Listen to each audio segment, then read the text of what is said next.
I don't know who you are or where you are or why you're here, but... I made that up. I did make that up.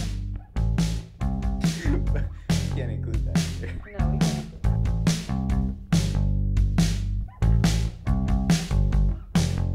Welcome to the Peripheral podcast, a new podcast from the Belmont Vision. I am John Masserini, the A&E editor here at the Vision. And I'm Riley Wallace. I'm the editor-in-chief of the Vision. You excited to get this whole thing started? I am super excited. This is our first episode, and it's awesome. We waited for so long for this. Yeah, it has been a while in the making between planning and trying to get the right microphones and just trying to work everything out. But we're finally here, and we're finally actually recording it. So welcome to the first episode, and we're excited to kind of finally be sharing this with everyone. Absolutely. So we should probably start off with telling you a little bit about ourselves. So I am hopefully a last semester senior. I will be hopefully graduating in May if all things go according to plan. I am a music business major with a minor in journalism. Really always wanted to do a podcast. I have been an avid listener of many podcasts in my day. And it's just always been something that's been on my list. I'm a sophomore. I am a journalistic production and design major. Through the honors program here at Belmont, you can tailor major to fit your own personal needs and career goals. I was wanting, when I first came to Belmont, to do journalism and graphic design because I liked both of them in high school and wanted to pursue both of them as a career. So when I came to Belmont, I tried to double major, and everyone told me I was insane, which I was. One of my roommates is a music business and accounting double major, and I don't know how she does it. There's classes on how to be an accountant for taxes. I don't ever want to do anything ever with that in my life, but that's just me. This podcast has been in the works for a while. Various parts of it have come together over about a year now. We're going to be covering different aspects of student life that are interesting and relevant, but that wouldn't necessarily make it the most entertaining written news. Hopefully, we'll get an episode out every Monday. For those of you in school, you know scheduling can be very tough because 1 week, you're really free and you don't have anything to do except go to classes. And then the next week you have 19 essays due, 3 PowerPoint presentations, and 8 group projects. So we'll kind of have to see how it goes. But the goal is to get one out every Monday.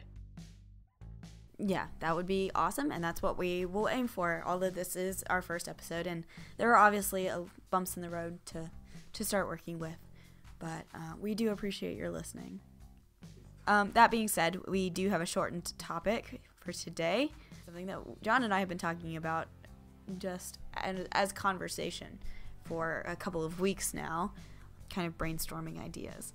And that topic is technology on campus. What is the technology on campus now? What's the state of the technology? And kind of how can it change to help students be better students and help improve our not only productivity but just our lives kind of on campus in general.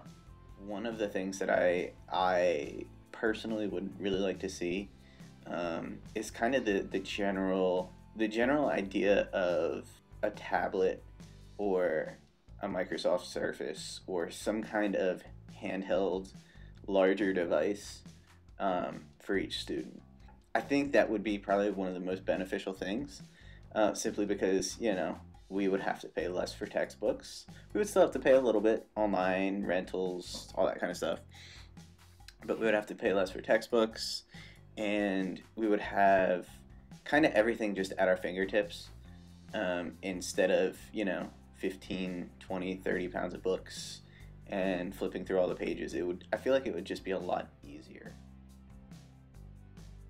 Belmont University uses a lot of, or does go to its students for input on the software and the hardware that are used. But I think it could be cool. I mean, you could incorporate like the engineering classes, the computer science major and minor, which a lot of the audio engineering students are also comp sci minors. So, I mean, if you could get that in, and even you could incorporate some of the web development students from the art program, I think that they could definitely open up student cooperation so much more on a level where the university could see student production, and to bridge the gap between what students really want to see in their technology and what administration needs in order to keep the university running. I think that definitely there could be a level of really great compromise there. Use technology that was developed by students for students. You could even do dedicated classes. You could even do classes where they're learning to code certain things or they're learning to do certain things, and it's, okay, make the Belmont app better. One of their projects can be, work with that, add something to this. I think that as the university grows, there will be a lot more opportunities for that. Like I said, that may not be next year, it may not be the year after, that may be 10 to 15 years out, but I think it's definitely something we need to start considering, especially as we try to appeal to a larger variety of students and as the needs in the current industries where our students are keep growing. So now, my question for you is, what do you think's kind of going to be the far future of student technology? Not something that's probably 5-10 years, something that's closer to 20, 30.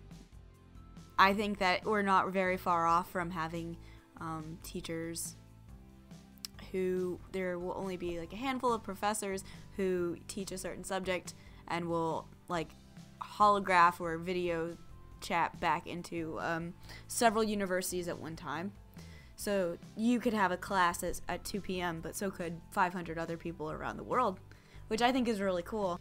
You'll definitely lose the human interaction with your professor, but you'll also get the chance to learn from professionals in your field from across the world. Like, we could easily be going to music business classes with someone in Shanghai or something like that in the farther future where they, where everyone can Skype in or the teacher Skypes out to 500 different people or something like that. I think that you're right. I think that there's going to be a lot of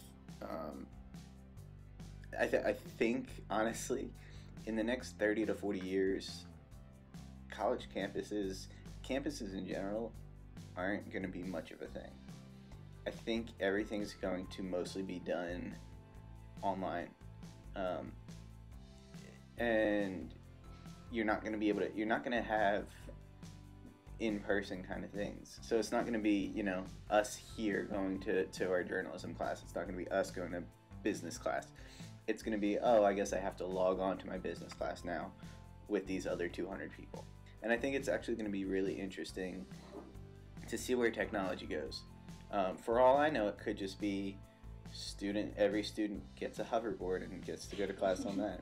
It's interesting to me that you mentioned that college campuses will eventually go away, because it is such a big part of cultural identity.